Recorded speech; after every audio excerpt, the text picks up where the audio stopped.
مساء الخير عليكم، نتمنىكم تكونوا بخير وعلى خير في احسن الاحوال. معكم نعمه ام محمد. القناه ديالي كنعمل اكلات مغربيه تقليديه وعصريه. دخلوا شوفوا الفيديوهات الاخرى ديالي. اما بالنسبه اليوم غنعمل لكم لازانيا، نتمنى تعجبكم وندوزوا للمقادير. غنحتاجوا المقادير ديال هذه اللازانيا هذه. غنحتاجوا الباكيه ديال كانولوني. المهم انا ما كنعرفش نقولها مزيان، نقول لكم لازانيا وصافي، انا هي الطريقه ديالها سهله احسن من لازانيا. غنحتاجوا نص كيلو ديال الكفته. انا عندي هنا الكفته ديال لادند، عندي 3 ديال الجزرات محكوكين، بصله كبيره مشلضه، وغنحتاجوا معها العطريه، حلو الخرقوم والتحميره وسكينجبر والابزار. بالنسبه نحتاجوا لاصوص، نحتاجوا 4 مطيشات محكوكين، 2 معالق كبار مطيشه الحك، طماطم مصبره، غنحتاجوا ربيع صبور المعدنوس، وغنحتاجوا بالنسبه للبيشاميل عندنا نص لتر د الحليب، عندنا 2 معالق ديال الزبده، 4 ديال المعالق ديال الطحين، عندنا ضامه ديال البنه، عندنا فرماج محكوك للتزيين، وعندنا الزيت اللي غنحتاجو، وعندنا الماء اللي غنعملوها مع لاصوص. وندوز معكم الطريقه ديال التحضير. نبداو بها، غنصايبوا الحشوه اللي غنعمو بها الكالونوني ديالنا. غنبداو بالزيت، واحد 3 المعالق ديال الزيت، ونديرو معاه البصله مشلضه،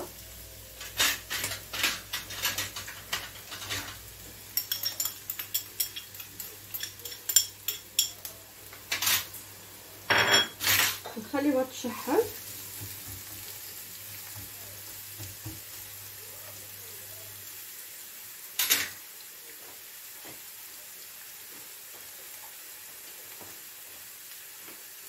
نعمل الملحه،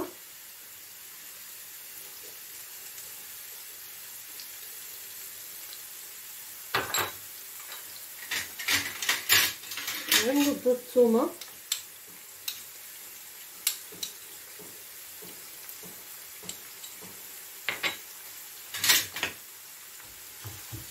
ونخليو البصله تتشحر حتى تطيح شويه، عاد نزيدو لها باقي المقادير ونرجع معكم ان شاء الله.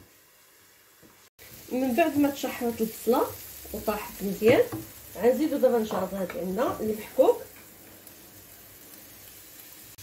من بعد ما عملنا الجزر ديالنا في المقله، نخليوه حتى يطيح شويه، نغطيو عليه ونخليوه، وندوزو ونصايبو لاصوص. نعملو طنجره قلبوطه، نعملو الزيت، واحد 3 المعالق ديال الزيت،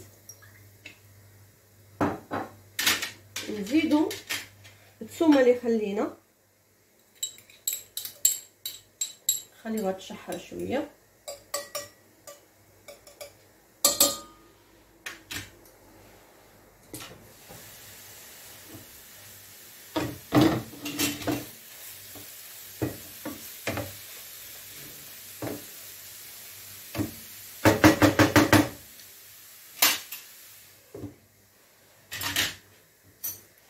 الثومه ديالنا كتشحر، نزيدو مطيشه، نقلب المقله جهه اخرى باش تبان لكم لاصوص. ها هي مطيشه، نزيدو عليها 2 معالق كبار طماطم مصبره، لان حنا غنحتاجو لاصوص كثيره فيها اللي غيطيب. اللازانيا فيها عطيب لان غنعملوها خضر. نزيدو الربيع، معلقه كبيره ديال الربيع واللي هو القزبر المعدنوس، نزيدو الملحه على حسب الذوق،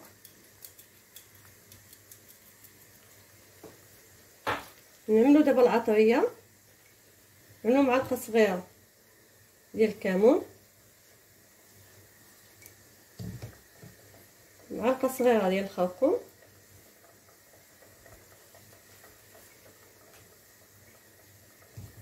ديال التحميره،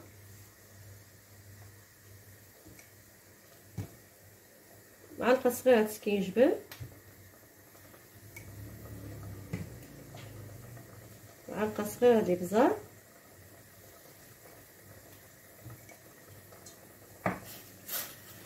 خلطوا جميع المقادير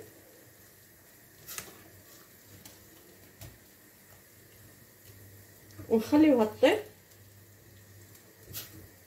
ونرجع معكم ان شاء الله. من بعد ما طاحت الجزر ديالنا طاح شويه، دابا نزيدو الكفته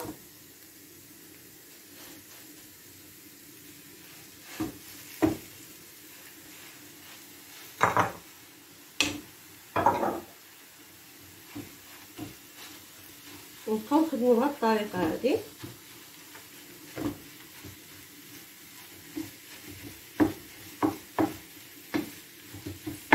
حتى طيب الكفته ديالنا، نصمم على هاد الشكل هذا. نرجع معكم باش نزيد العطريه اللي غنزيدو لهاد الكفته هادي. من بعد ما طابت الكفته غنزيدو التوابل اللي باقي، نعملو صبور المعدنوس،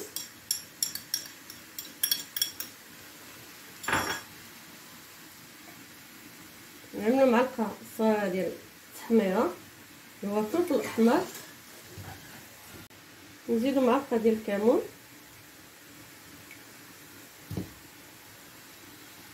معلقه ديال الابزار اللي هو الفلفل الاسود، معلقه صغيره ديال السكينجبير، معلقه صغيره ديال الخرقوم،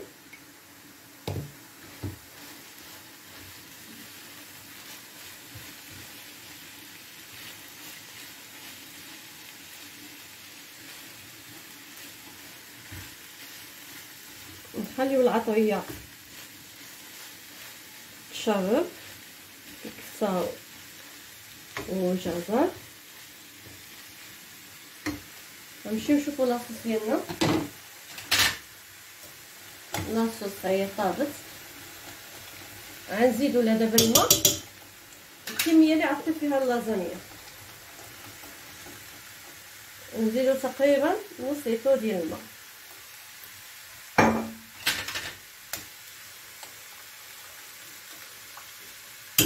نخليوها طيله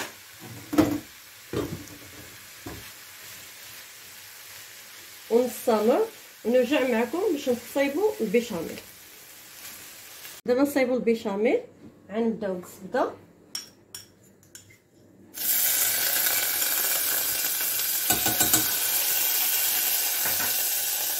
نعملوا مع 2 معالق ديال الزيت كبار،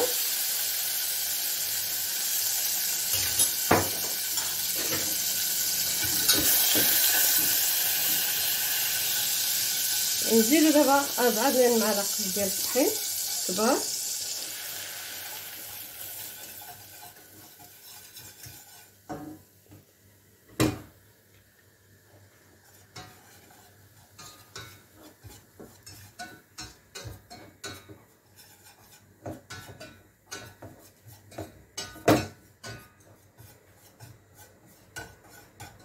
دابا الحليب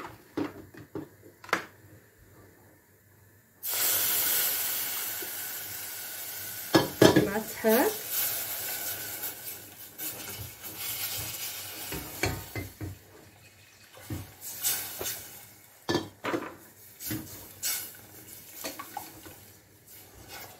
ما نوقفوش يدينا من التحراك باش ما يتكورناش الطحين.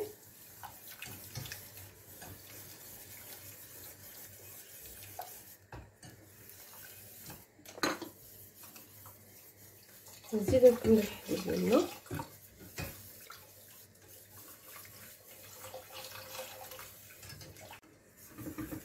ها هي بعد ما تقالت البيشاميل نزيدو الضمه ديال البنه باش تعطيها مذاق زوين،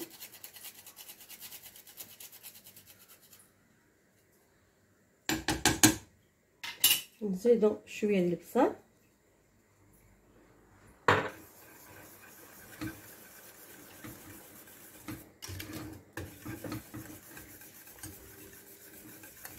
ها هي واجده معنا. دابا غنمشي باش نعمر اللازانيا ديالي وانتم معايا.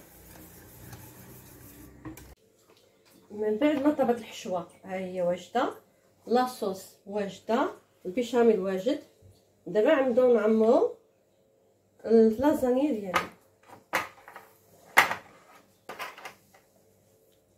على هاد الطريقه.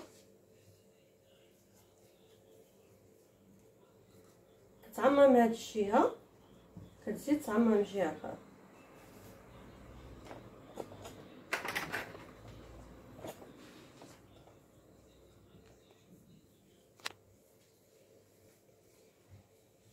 هذه كتجي زوينه احسن من اللازانيا. اللازانيا صعيبه في التصياب ديالها، هذه كتجي زوينه وحتى في التقطاع كتجي سهله. جربوها وردوا عليا الخبر في كومونتير. غنستمر انا على هذا الشكل هذا، كنعمر فيهم ونرجع معكم نكملوا الطريقه.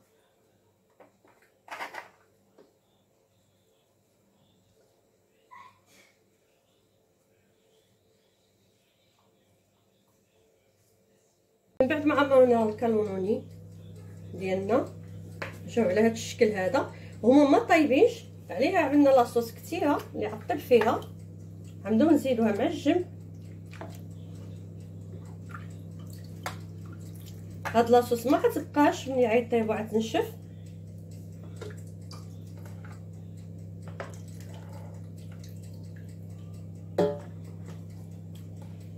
كتجي زوينه بزاف.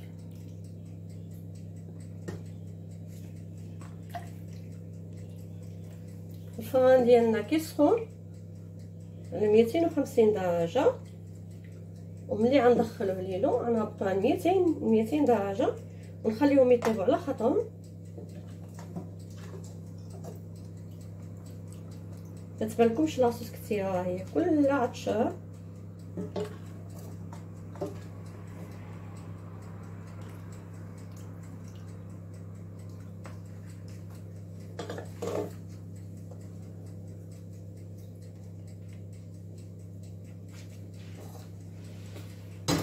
صافي دابا نزيدو البيشاميل من فوق على هذا الشكل.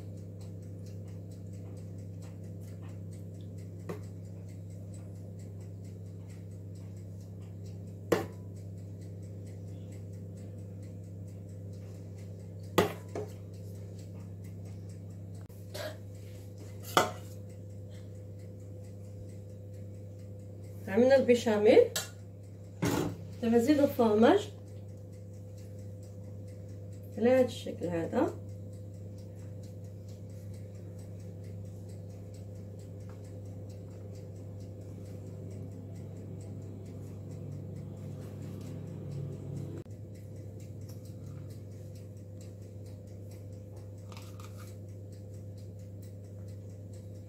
صافي حنا ساليناها، دابا غندخلوها للفرن. عملوها في الفرن، انا قلت لكم الفرن مسخن على 250 درجه، غنزلوها ل 200 ونخليوها طيب من تحت ومن فوق. خليوها واحد نص ساعه ونرجع معكم ان شاء الله. اللازانيا جات على هذا الشكل هذا، جات زوينه على الصوص كلها شربت. ونقطع لكم دابا تشوفوا كي جات. انا كنفضل هذه على اللازانيا اخرى حيت سهله كتجي في التقطاع.